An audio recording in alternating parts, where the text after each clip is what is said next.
Hello, and thank you for watching. My name's Elsie Anakwe. I'm a solicitor and also a parenting coach. Today we're going to talk about tips to get your children to talk after school. As we know, often when your children are back from school, you ask them, how was school today? And normally they'll say fine. So we thought today that we'll do just a short video on, just a few tips, just to share a few tips on really how to get your children to communicate better. So I have with me here Rebecca Taychart. She is a trainee counselor, and she will also be joining me, and we will be talking about sharing tips with you all today. Some children are not good communicators, really through no fault of their own. And it's good for us as parents or carers to try and get information from them, try and encourage them to talk more, especially when they've come back from school. Why is this important? It's very important because it helps you to know from onset, from an early stage, if there are problems at school or even with them, if they're going through some issues that you're not aware of. So, as they say, it's very good to try. It's very good and very important for us to try and communicate with the children in our care. That's the only way really that you can, that's one of the best ways that you can actually find out information. So I'm going to start off with the first tip is to avoid closed questions. It's best to ask open-ended questions, which will actually provide answers for you. So avoid questions where they're likely to answer you with yes or no.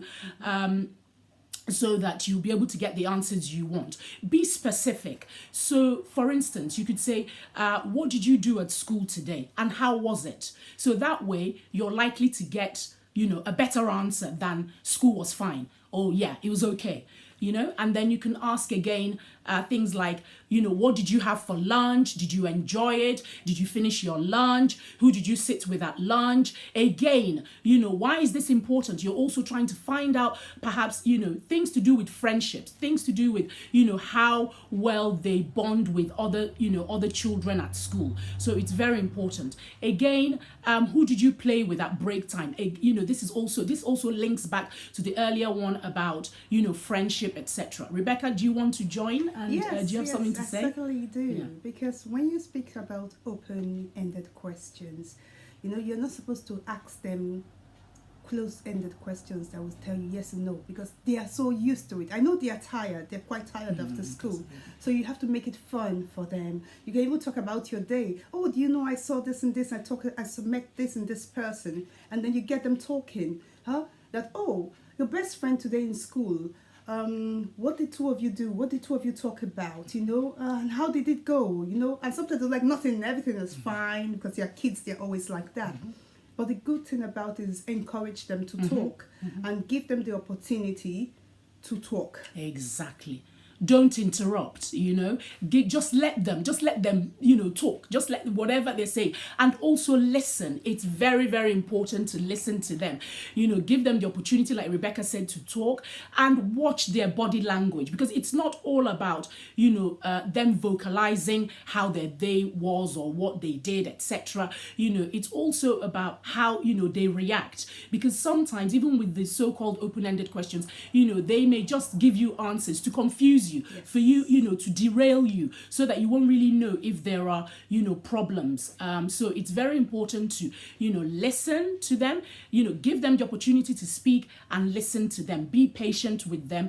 And obviously, if you need to prompt them or, encourage them to speak, go ahead and do that. Again, you can ask, there's nothing wrong with asking something like, is there anything bothering you? Yes. Is there anything you'd like us to talk about? And, making them understand that you're available. They shouldn't feel shy, or they shouldn't feel reluctant to discuss anything with you. At the end of the day, you're not going to judge them. You're there. You still love them unconditionally, no matter what the situation may be. Right. Did you want to say something about? I certainly wanted to say something about, there are some kids as well that have special need kids. Absolutely, with their beautiful gift. That's what I call it. Kids that have special needs, they have beautiful gifts. Each one of them are unique. Absolutely. And sometimes it's difficult for you to like get something out of them. Like I know regarding my son as well. He's one of those beautiful kids that has special needs, and with him, he does his own talking during the night time, especially when it's bedtime. When it's bedtime, like when I'm putting him to bed, that's when he remember. Oh, mommy, this happened. But to myself, I'll be like, why didn't you tell me since? Yes. But because I'm used to him, so it's during bedtime. I think when he's relaxed, his brain is more relaxed, and then his brain kind of tells him that he wants to share how his day went. And then when he wants to do it, I know I'm extremely tired. It's nighttime. I just want him to go to bed and sleep. But then I try my best to put myself in the mood of just listening. Yes. Yeah, just listening. Then encourage him to talk more with using empathetic words to tell, oh, can you tell me more? Could you explain more what happened? You know, little words like that. It's not all about you, it's a lot about your kids. And by the time they see that you are actually giving them that attention, that for that little minute you're giving them that attention, it will make them feel as if, oh, mommy or daddy actually listen to me, and it makes them feel good. That's really good. In fact, I'm going to pick up on the word tired. That's very, very important. So again, I talked about, watching their body language. So, it's very important. If they are tired and it's clear that they're tired, it's definitely not the right time, to start broaching the topic or trying to find out from them, how the school was. It's it's important to, obviously watch them, see if they are willing to talk, and then, encourage them to talk again, give them the opportunity to talk, don't interrupt, and listen.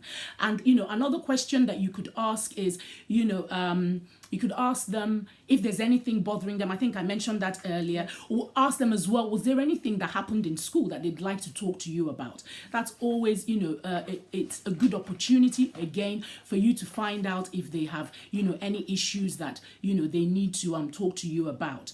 You can use books. You can also use books as conversation starter.